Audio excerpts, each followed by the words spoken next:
Bengaluru ಉಪನಗರದ railway ಯೋಜನೆಗೆ ವಿಘ್ನ, ಭೂಮಿ ಒದಗಿಸುವಲ್ಲಿ ರಾಜ್ಯ ಸರ್ಕಾರ ವಿಫಲ.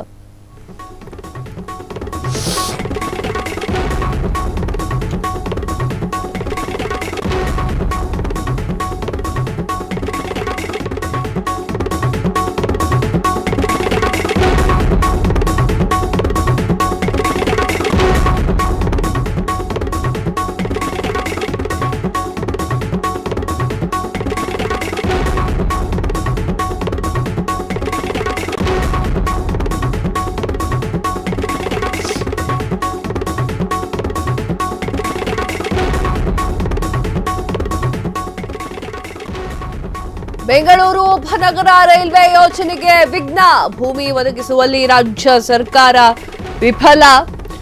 ಕಾಮಗಾರಿ ಒಪ್ಪಂದ ರದ್ದುಗೊಳಿಸಿದಂತಹ L&T ಸಂಸ್ಥೆ ಯಾವುದೇ ತಕರಾರು ಇಲ್ಲದೆ ಭೂಮಿ ಒದಗಿಸುವಲ್ಲಿ KRIDE ವಿಫಲ.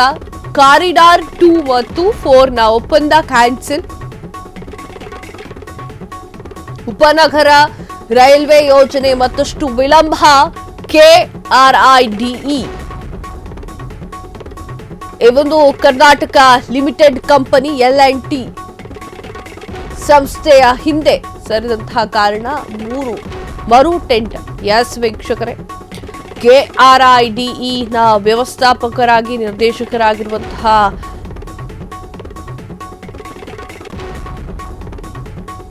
L&T ಪತ್ರವನ್ನ ಬರೆದಿದ್ದಾರೆ. ಹಲವು ಬಾರಿ ನೀಡಿದಂತಹ ಭರವಸೆಗಳು ಹೊರತಾಗಿಯೂ ಕೂಡ 2022ರ ಆಗಸ್ಟ್ನಲ್ಲಿ ಒಪ್ಪಂದವನ್ನ ಮಾಡಿಕೊಂಡಿದ್ದಂತಹ KRIDE ಅಂದ್ರೆ ಈ ಒಂದು ಕಾನೂನು ಅಥವಾ ಯಾವುದೇ ಭೌತಿಕ ಅಡೆತಡೆಗಳಿಲ್ಲದೆ ನಿರ್ಮಾಣಕ್ಕೆ ಅಗತ್ಯವಿರುವಂತಹ ಭೂಮಿಯಲ್ಲಿ ಕೇವಲ 8.28% ಮಾತ್ರ ಒದಗಿಸಿದೆ. ಇದು ನಿಷ್ಕ್ರಿಯ ಯಂತ್ರೋಪಕರಣಗಳು ಬೃಹತ್ ವೆಚ್ಚದ ಮಿತಿಮೀರಿದಂತಹ ಏರಿಕೆಗೆ ಕಾರಣವಾಗಿದೆ. ಕೆಲಸ ಪೂರ್ಣಗೊಳಿಸಲು ನೀಡಿದಂತಹ ನಿಗದಿತ ಸಮಯಕ್ಕೆ ಬದ್ಧವಾಗಿರಲು ಅಸಾಧ್ಯವಾಗಿದೆ. ಹೀಗಾಗಿ ಈ ಒಂದು ಗುತ್ತಿಗೆಯಿಂದ ಹಿಂದೆ ಸರಿಯುತ್ತಿದ್ದೇವೆ ಅಂತ ಹೇಳಿ L&T ಸಂಸ್ಥೆ ತಿಳಿಸಿದೆ. ವಿಳಂಬ ಕಾರಣ 650 ಕೋಟಿ ರೂಪಾಯಿ ನಷ್ಟ ಪರಿಹಾರವನ್ನ L&T ಸಂಸ್ಥೆ ಕೋರಿದೆ. 2020ರ ಅಕ್ಟೋಬರ್ನಲ್ಲಿ ಯೋಜನೆ ಮಂಜೂರಾದಾಗಿಂದಲೂ ಕೂಡ ಹಲವಾರು ವಿಳಂಬಗಳನ್ನು ಎದುರಿಸ್ತಾ ಇತ್ತು. ಮಂಜೂರಾಗಿರುವಂತಹ ಯೋಜನೆಯು 6 ವರ್ಷಗಳಲ್ಲಿ ಸಂಪೂರ್ಣಗೊಳ್ಳುವಂತಹ ಗುರಿಯನ್ನ ಹೊಂದಿತ್ತು. ಈ ಬೆಳವಣಿಗೆಯಿಂದಾಗಿ ಈ ಒಂದು ಯೋಜನೆಯು ಅದರ ಮೂಲ ಗಡುವನ್ನ ಮೀರಿಕೊಂಡಿದ್ದು ಈ ಒಂದು ವಿಳಂಬ ಯೋಜನೆಯ ವೆಚ್ಚ ಗಣನೀಯ ಹೆಚ್ಚಳಕ್ಕೆ ಕಾರಣವಾಗಿದೆ.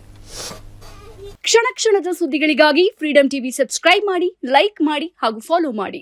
ಹೊಸ ಸುದ್ದಿಗಳ ನೋಟಿಫಿಕೇಶನ್ಗಾಗಿ ಬೆಲ್ ಐಕಾನ್ ಮೇಲೆ ಕ್ಲಿಕ್ ಮಾಡಿ.